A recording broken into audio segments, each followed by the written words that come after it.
नमस्कार मित्रों, astro talkies में आप सभी का स्वागत है। वार्षिक राशिफल यानी कि वर्ष 2023 का हम राशिफल जानने का प्रयास करते हैं। तो सर्वप्रथम हम चलेंगे मेष राशि को लेकर के। मेष राशि यानी कि 1 नंबर की राशि। 1 नंबर का जो स्वामित्व है यानी कि अगर मेष राशि के स्वामित्व की बात की जाए तो मेष राशि का जो स्वामित्व है मंगल को जाता है। मंगल क्या है? मंगल आपकी साहस होता है, मंगल आपका ऊर्जा दिखाता है, मंगल भूमि को दिखाता है, मंगल तेज को दिखाता है। और यही जो मंगल है वह एक डिसिप्लिन को भी दिखाता है, यानी कि सरकार की आज्ञा मान करके उस पर कैसे काम किया जाता है यह भी मंगल दिखाता है। तो मंगल जहां सेना को भी दिखाता है, तो इस तरीके से यह मंगल का स्वभाव होता है। अब जो मेष राशि वाले जातक है उनके लिए इस पूरे वर्ष में मंगल की जो भूमिका है वह विशेष महत्व रखेगी, यानी कि आपकी जो ऊर्जा है वह किन किन क्षेत्रों में काम करने वाली है।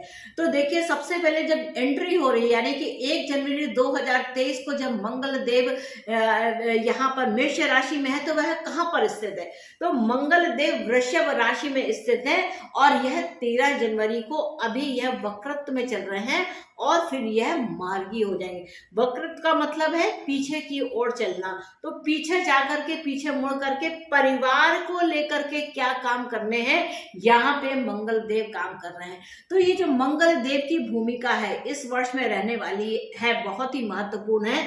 और मंगल का जो राशि परिवर्तन है वह भाग्य भाव तक ही जाने वाला है, यानी कि 30-31 दिसंबर तक मंगल देव की यात्रा सिर्फ यहाँ तक ही होगी। यानी कि इस पूरे कार्यकाल में, पूरे वर्ष में आपको बहुत मेहनत करते हुए आगे गुजरना है और कुछ जिंदगी के अप एंड डाउन्स भी यहाँ पर आपको देखने को मिलेंगे। तो यहाँ पर मंगल की जो स्थिति है तो क्या है, मिथुन राशि में यह 13 मार्च को आ जाएंगे, यानी कि यह जो मंगल है यह 13 मार्च को यहाँ पर स्थित होंगे और 11 मई को यह कर्क राशि में स्थित हो जाएंगे। तो इस प्रकार मंगल, अब यहाँ पर क्या है, नीचत्व है।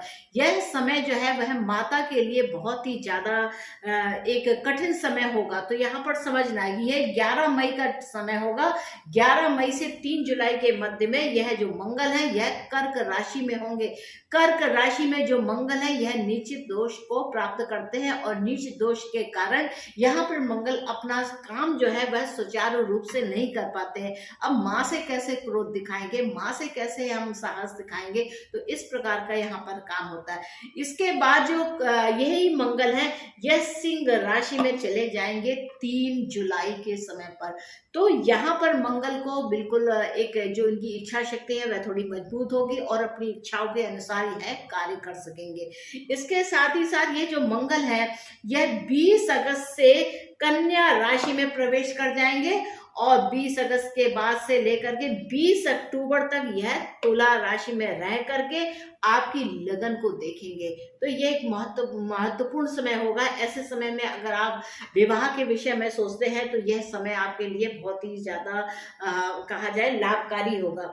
इसके बाद अगर देखा जाए तो ये जो मंगल देव हैं वह 17 नवंबर को यहाँ पर स्थित होंगे और इसके बाद यानी कि वृश्चिक राशि में होंगे। यहाँ पर कुछ आप अपने इंश्योरेंस से संबंधित, कुछ आपका जो पारिवारिक जो जीवन है या जीवन साथी से संबंधित जो धन है वह प्राप्त होने का समय होगा।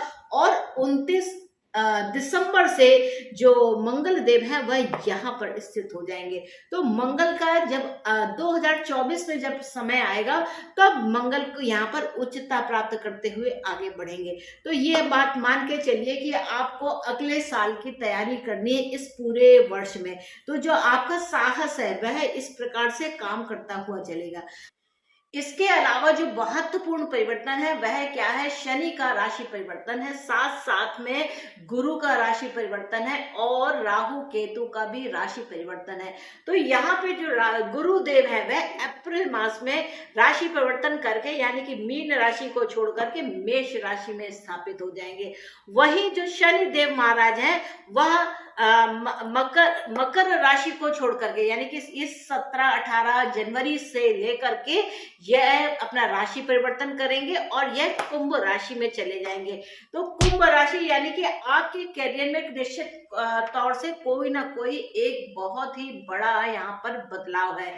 तो इस वर्ष अगर देखा जाए तो यह परिवर्तन का समय है, थोड़े साहस का समय है, और आप अपनी हिम्मत के द्वारा अपने अगले वर्ष को आप संभाल सकते हैं। तो ये चूंकि आपकी लग्न के स्वामी अभी भाग्य भाव तक, यानी कि अपने भाग्य को उज्जवल करते हुए यहाँ तक पहुंचेंगे, इसके बाद ही यानी कि नेक्स्ट ईयर में आपका भाग्य बहुत ही ज्यादा प्रबलता के साथ होगा।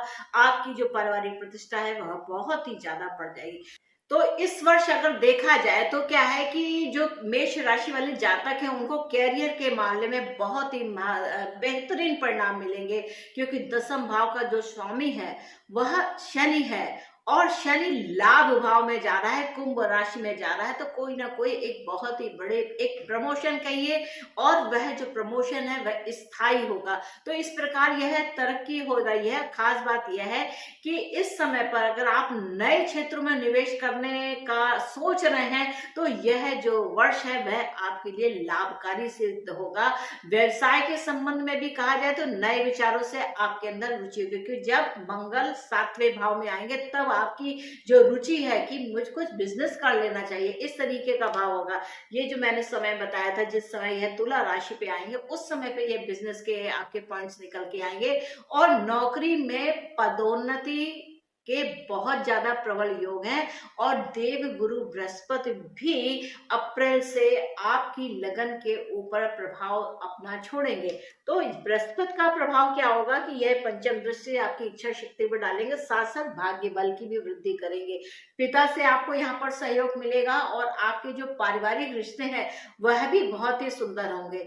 तो यहाँ पर देखिए जो राहु केतु हैं उनका गोचर जो है आपके प्रथम और सप्तम भाव है। देखिए यहाँ पर देखिए राहु आपके ये ब्लू कलर के ये राहु है, यह मेष राशि में आपकी लगन में ही बैठे हुए, साथ में तुला राशि में केतु बैठे हुए।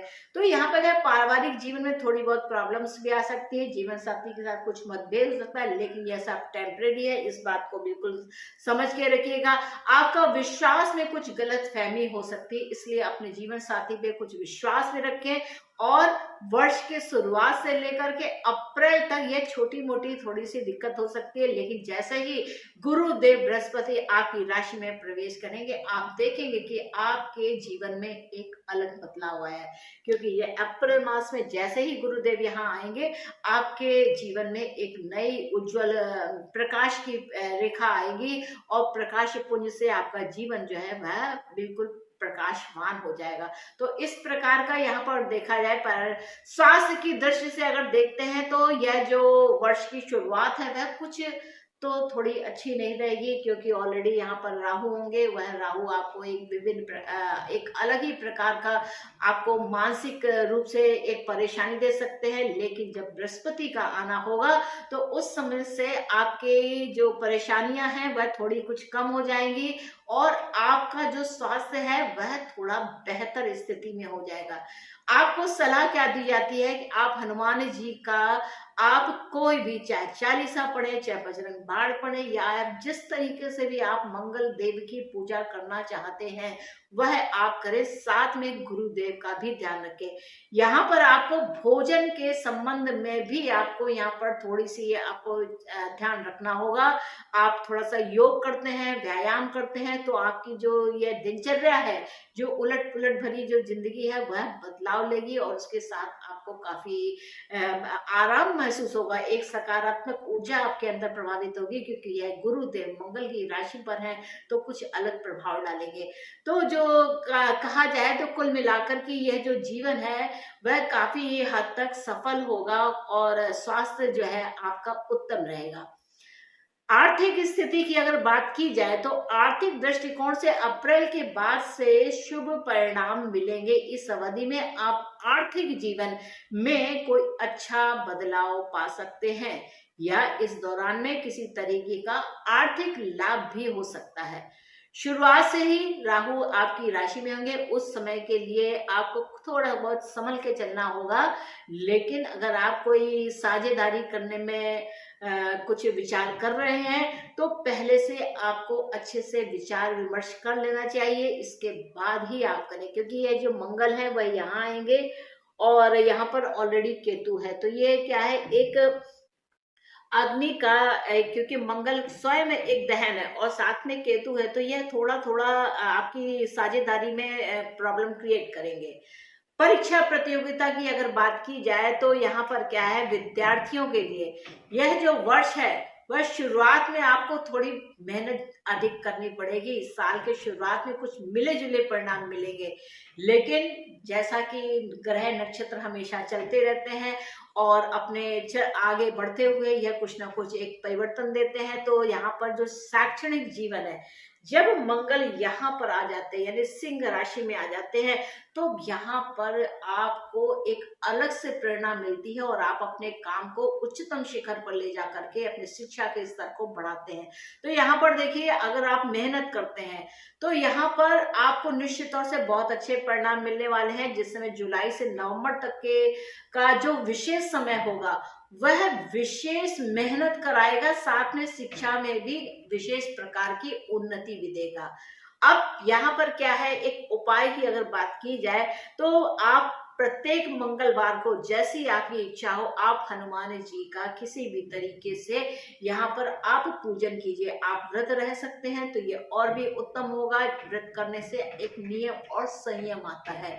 अगर आप ये करना सीख जाते हैं तो आपके जीवन के जो बदलाव हैं वह बहुत ही सुंदर और सुदृढ़ हो जाते हैं। तो आप चाहें तो हनुमान चालीसा पढ़ सकते हैं, साथ में बजरंग बाण पढ़ेंगे तो बहुत ही अच्छा होगा। बाकी हरि की इच्छा है। तो मित्रों, ये था मेष राशि वाले जातकों का वार्षिक राशिफल, उनका यह पूर्ण समय कैसा रहने वाला है। तो ये जो मोटा मोटा सा विचार है, एक्यूरेसी तो इसमें अभी नहीं कहा जा सकता, लेकिन फिर भी 60-70% पर यह लागू होती है, क्योंकि आपकी जो जन्म लगन है, आपकी जो जन्म कुंडली है वह क्या कहती है। तो ये एक मोटा मोटा सा मेन ग्रहों का प्रभाव है। एक आपके लग्न का स्वामी का प्रभाव होगा, साथ साथ में गुरु, शनि और राहु केतु, ये जीवन में बड़े बदलाव दे जाते हैं, बड़ी चीजें दे जाते हैं और चीजें ले भी जाते हैं। तो मित्रों, आशा है कि आपको मेरा यह एपिसोड अच्छा लगा होगा और आपने मेरे इस एपिसोड को अगर एंजॉय किया है तो कृपया चैनल को लाइक कीजिए, इसको शेयर कीजिए और सब्सक्राइब करना बिल्कुल मत भूलिएगा, क्योंकि सब्सक्राइब करेंगे तभी आपको सही तथ्यों के साथ आपको रोचक वीडियोस प्राप्त हो सकेंगे। तो मित्रों, मिलेंगे नेक्स्ट एपिसोड में, तब तक के लिए नमस्ते।